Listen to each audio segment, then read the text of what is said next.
쪼님 평화. 제가 1999년 1월 9일, 1월 19일인가요?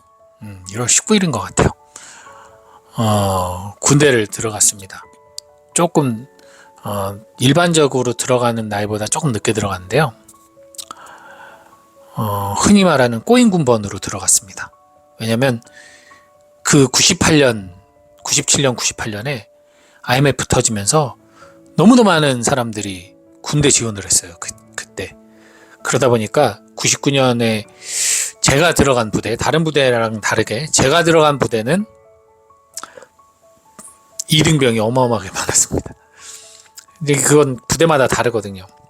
저같이 꼬인 군번들도 있겠죠, 또. 이등병으로 들어가서 제가 중대에 딱 들어갔을 때 110명쯤 됐었는데요, 중대가. 그 중에 57, 8명이 이등병이었던 것 같아요. 그러니, 그 말은 제가 제대하기 전까지, 제가 병장이 돼서도 중대에 중간 정도밖에 못 가는 거예요, 서열이. 그런 얘기거든요. 꼬여도 아주 엄청나게 꼬였죠. 보통이면 상병 꺾였을 때쯤 되면 실세가 되고, 일반적으로. 병장쯤 되면 이제 편하게 살거든요. 근데 저는 병장이 돼서도 각을 잡고 살았습니다.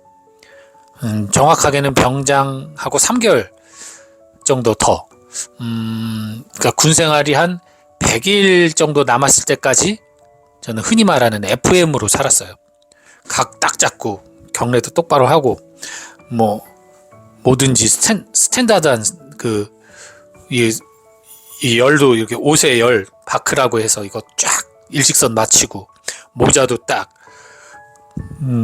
흔히 말하는 모범적인 사병으로 살았는데 딱 11월 군번이 말년이 된 그 순간부터 제가 이제 침상 흔히 말하는 중대에 내 침상이 있거든요. 바닥이었어요. 뭐 침대가 있진 않았고 그냥 침상 마룻바닥에 벌러덩 누우면서 이제부터 난 내 맘대로 할 거니까 건드리지 마십시오 그랬어요. 그러니까 11월 군번 선임들이 너 지금 뭐 하는 거냐고. 왜 그러냐고. 나도 이제 군생활 100일밖에 안 남았는데 나도 이제 좀 편하게 좀 살아야 될 거 아니냐. 그랬더니 너 원래 이런 아이 아니잖아. 너 FM이잖아. 너 왜 그래 갑자기 이러는 거예요. 원래 당연히 저 눕는 거 좋아하고 노는 거 좋아하는 사람이에요. 무슨 그렇게 각 잡고 있는 거 원래부터 싫어했어요. 제가 신학교 들어가서 제일 힘들었던 게 그 각 잡는 거였거든요. 신학교는 모든 게 FM이다 보니까 전래고 뭐고 다 엄청나게 거룩하게 정말 딱딱 오화열 맞춰서 인사를 해도 하나 둘 셋 둘 셋 발걸음도 맞추고 그 정도로 각을 잡는 곳이었기 때문에 제가 진짜 힘들었거든요. 전 혼자 살았었기 때문에 이사를 많이 다녀서 친구들하고 오래 사귀질 못했어요. 그러다 보니까 혼자 지내는 시간이 많았고 그러다 보니까 이런 함께 뭐를 하는 것에 익숙하지가 않았어요. 되게 고생했거든요. 그런데 군대는 더 할 거 아니에요. 하지만 뭐 꼬인 군번이니 참고 살다가 이제 내 위에 사람이 별로 없으니까 이제 위에 한 20몇 명 정도 남았을 때 이제부터는 나도 이제 원래대로 살겠다 한 것뿐인데 그 사람들 눈엔 그게 아닌 거예요. 2년간 바라본 내 모습은 그렇지 않았거든요. 지난 2년간 바라본 내 모습은 언제나 모범적이고 스탠다드하고 후임병 잘 챙기고 선임병한테 잘하는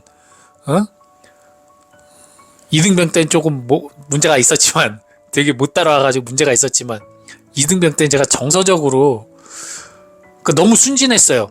그래서 군대에 온갖 세상 전국 팔도에서 모여있는 사람들 그 중에는 진짜 건달 같은 사람도 있었고 무서운 사람도 있었고 뭐 많았거든요.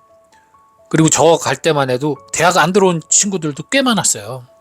고등학교 중퇴나 고등학교 졸업하고 그냥 온 애들도 많았거든요. 그러니까 더더군다나 약간의 그런 텃세와 제가 가톨릭 대학교 나왔다고 하니까 약간 그 가톨릭 대학교에 대한 이상한 반감들 그리고 고등학교 나온 선배님들 중에는 그 학벌에 대한 어떤 그런 것 때문에 상당히 많이 괴롭힘을 당하고 그랬었기 때문에 이등병 때는 제가 좀 정신을 못 차리고 막 그랬어요. 그때 많이 힘들었는데 어쨌든 일병 상병 되면서 자리 잡아가면서 잘했어요. 잘하긴 잘했어요. 인정받고 그랬는데 평장 때 돼서 그러니까 이 사람들 눈에는 왜 너 이런 사람 아니잖아. 너 열심히 사는 애고 최선을 다하고 늘 그리고 넌 되게 지키려고 노력하는 애잖아. 이거였던 거예요. 그들 눈엔.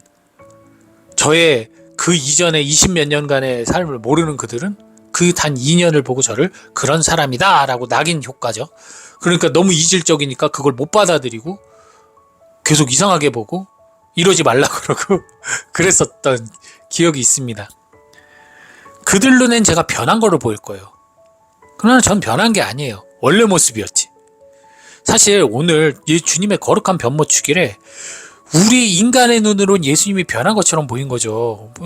자기 베드로나 그 야고보나 이런 예수님의 제자들은 예수님 평상시 모습을 보고 살았으니까 예수님 공생활 하면서 같이 다니면서 저런 분인데 이렇게 영광스럽고 대단하신 분이야? 엄청 놀랐죠.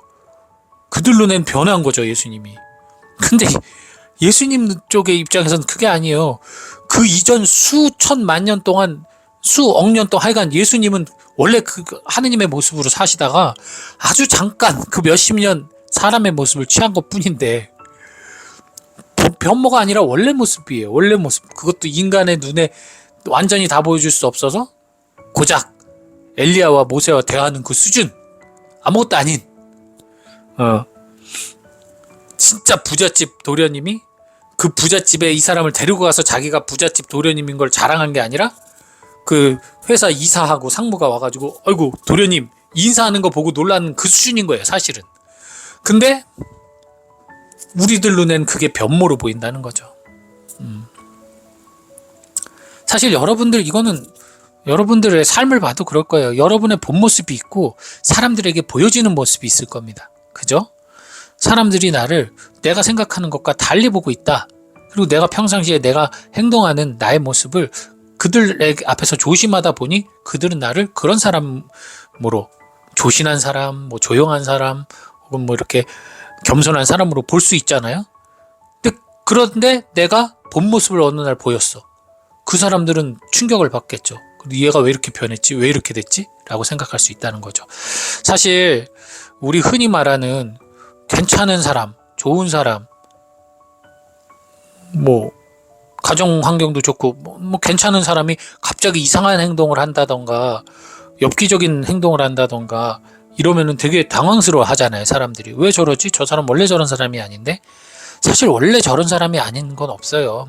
그렇게 되기에는 모든 원인과 이유가 성장 과정이 있거든요. 우리가 모를 뿐이지. 우리가 그걸 다 알 리가 없잖아요, 남의 인생을. 그래서 모든 결과는 사실 그 과정 안에 다 그 결과가 나올 수밖에 없는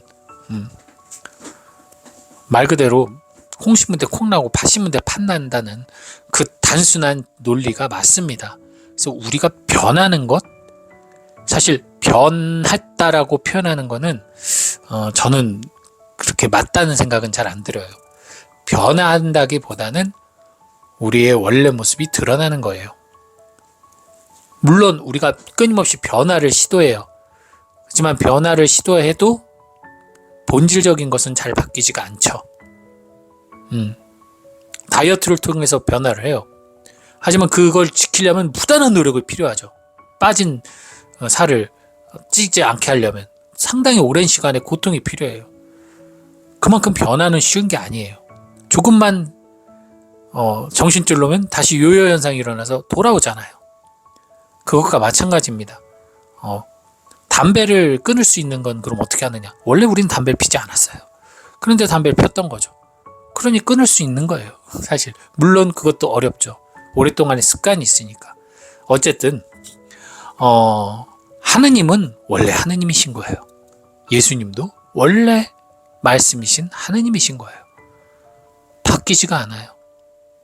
그렇기 때문에 우리가 보는 놀라운 이적들이 하느님에게는 사실 아무것도 아니라는 거를 늘 잊지 않으셨으면 좋겠어요.